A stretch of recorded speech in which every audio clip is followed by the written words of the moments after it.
Welcome to your new favorite podcast, Glow Big with Stephanie. I'm your host, Stephanie, and this podcast is for all women. We want to inspire and empower you. We're going to bring you style, humor, entertainment, good intentions, big ideas, hope, and a little bit of sobriety in each and every episode. You can get all that and more at vibewithstephanie.com. But right now, grab yourself a sparkly water, put it in a pretty glass or a coffee, and get comfy and enjoy the show. May I just say that I do not think the devil wants me recording this podcast. I have recorded this probably 7 or 8 times now, and I keep getting a frog in my throat or keep messing it up. And it's just like every time I try to talk about something this important, that happens. And I don't know if it's my own self or if it's literally the devil saying, no, girl, we're not going to spread the word on this. But we are because the more I talk about it, as soon as this episode airs, I will get messages saying that helped me so much. That resonated with me so much. Thank you so much. So I know that I'm doing the right thing and I'm going to keep talking about it because I don't want people suffering in silence or in confusion. For so long, I was like, I'm not really an alcoholic. I can quit anytime. And I think that not being able to identify it sooner kept me going for longer until I actually did have a dependence with alcohol. So I want to just talk about alcohol use disorder and gray area drinking. And there is not a lot of information on these subjects. You can look and look and look like I've been doing. I've learned so much, but there is just not a lot of information. So we'll talk about gray area drinking first because I think it starts there. And there's also this quiz in my website. If you go to vibewithstephanie.com, you can go to quizzes and print this out and see if you're a gray area drinker.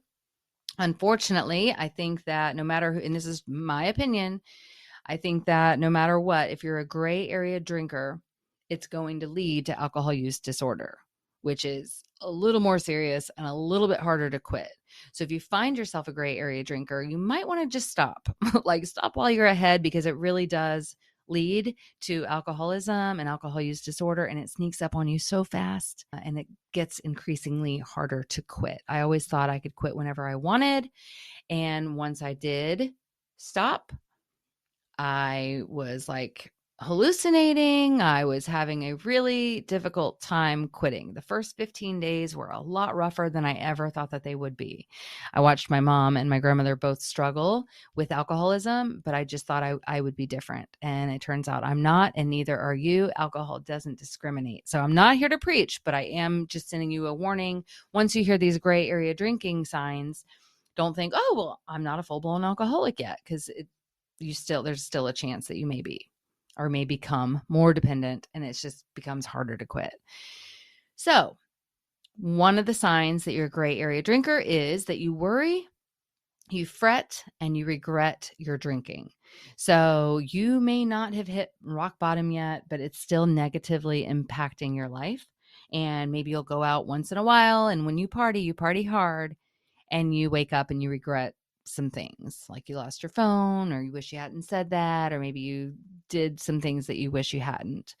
That's gray area drinking. And you can even take breaks, but they're never for good. Like you can do a dry January, and that's your proof to yourself that you're not an alcoholic.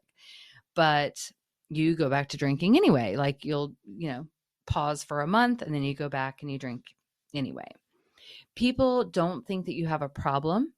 If you're a gray area drinker, no one's quite mentioned it to you or said, hey, I think you're drinking too much, because you're just doing it on occasion and it's not that bad. Alcohol is being used as a reward for you. Sometimes you'll drink wine when you get home from work, or you'll have a drink to relax when you get home from work, or as a reward, or you use it emotionally. So if you're happy or you're sad, you find yourself reaching for a drink. Deep down, it's not serving you. You have a feeling, an inkling inside, like a nudge that you shouldn't keep going, or you need to slow down or moderate. So those are some of the signs that you're a gray area drinker. And if you have them, I suggest just giving it a try, like stopping for 30 days, taking a really deep look at alcohol use, and maybe trying to slow down quite a bit while you're in this area. I do have a course that I created called Sober Up to Glow Up. You can grab that in my website as well, vibewithstephanie.com. It's a 30-day, I'm leading it. So you have 30 plus videos, but it's self-paced. So you go at your own pace, and it's just really informative, and it's great whether you are a gray area drinker or full-blown alcohol use disorder. It will help you and improve your life for sure. So check that out. And then I'll go over what alcohol use disorder is. And they say if you meet any of these two criteria in the same 12-month period, you have alcohol use disorder, which is just a little more serious. It's like it's going to be harder for you to quit if you're at this point, but it can be done, because if I can do it, you can do it. And I promise you that, because I was at the point where I kind of knew that I had a problem, but I was scared to do anything about it. And then it kind of went over a hump where I didn't want to do anything about it. My husband was fine with me drinking. I was able to control it for the most part, but once a month I would have some kind of episode. I would slam a door or get in an argument, and it just made me somebody who I didn't want to be. And then now, looking back that I'm out of it, my house was filthy. I was dropping the ball on a lot of things, including being a great mother to Maverick. My weight was out of control. I had no fitness goals. I just wanted to sit on the back porch and have my wine and smoke a cigarette. Like, that was my life. And I didn't realize until you get out looking in, you're like, wow, it was taking me under. It was taking me under. And I did not like the person I was becoming.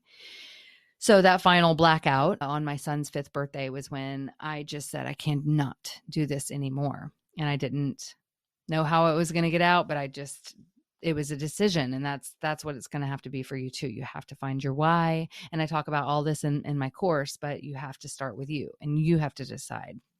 So here is a list of some things that might show you whether or not you're alcohol use disorder.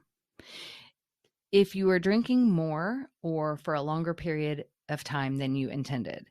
So if you say you're just going to have a glass of wine and you end up having the whole bottle, that's a problem. And if you say that you're going to leave the party at a certain time and you stay longer, or you don't leave at all, that's a problem. So you're breaking promises and rules that you're having for yourself with yourself. If you feel like you're not able to cut back, so if you're now all of a sudden drinking a bottle of wine a night and it's annoying to have to drink only 2 glasses, that's a problem. That was me too.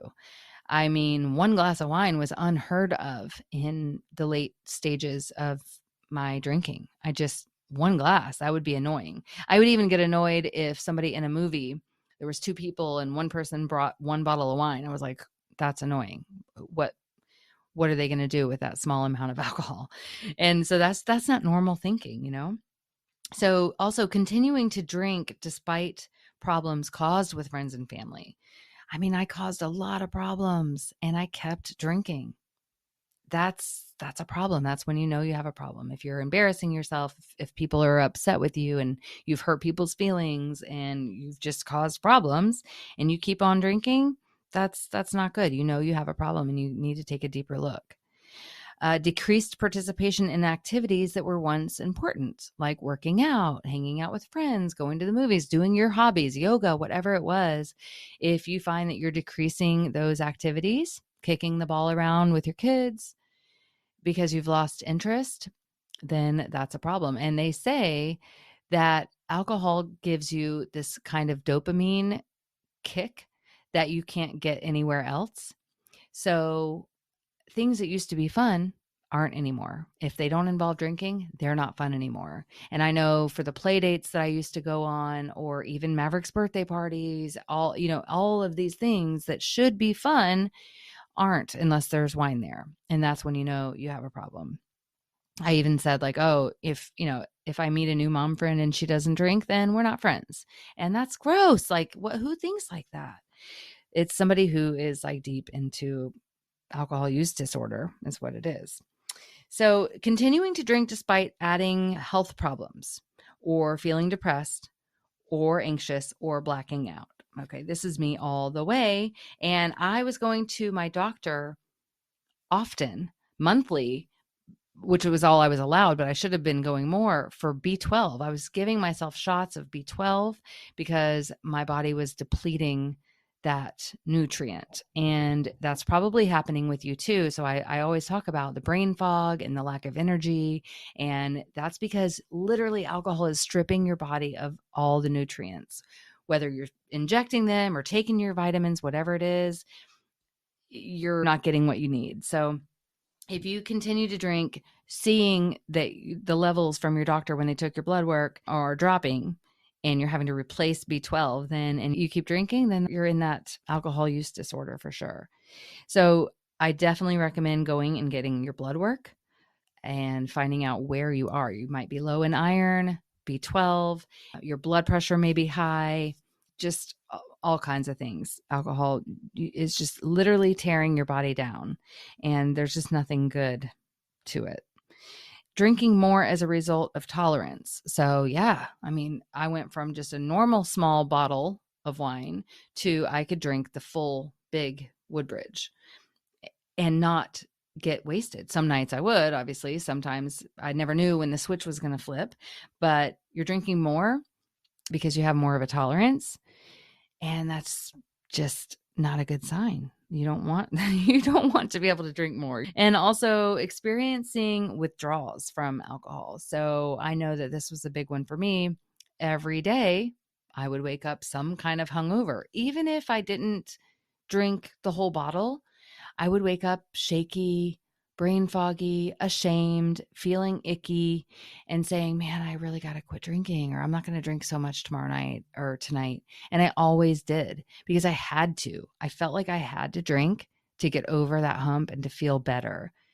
It was such a terrible cycle, causing constant self-esteem problems and really feeling like I was going to be stuck in alcoholism forever. So I just want you to know, if you're experiencing any of these things, then you may have a alcohol use disorder, which they're not classifying that as like a full-blown alcoholic. But I think your image of an alcoholic is someone who is like on the street drinking cans of beer or begging for money. It doesn't have to look like that. It can come in many, many different forms. But if you have any kind of feeling about it, you may want to just stop. And if you're worried that you drank or you're drinking so much that you may have like seizures, because people have died apparently from just quitting, definitely talk to your doctor. But if you want to take a look at quitting without AA, without rehab, and just do it on your own with me, then take a look at that course, because I would love to help you. And I'm just step by step telling you every single thing that I did to get sober and to stay sober. And I feel like I was in pretty deep and about to go under with alcoholism. So that is that for today. I would love for you to share this episode if it has helped, and definitely comment if it's helped you in any way. And definitely check out thevibewithstephanie.com, and you can get the quizzes in there and a lot of support and tips. Have an awesome day.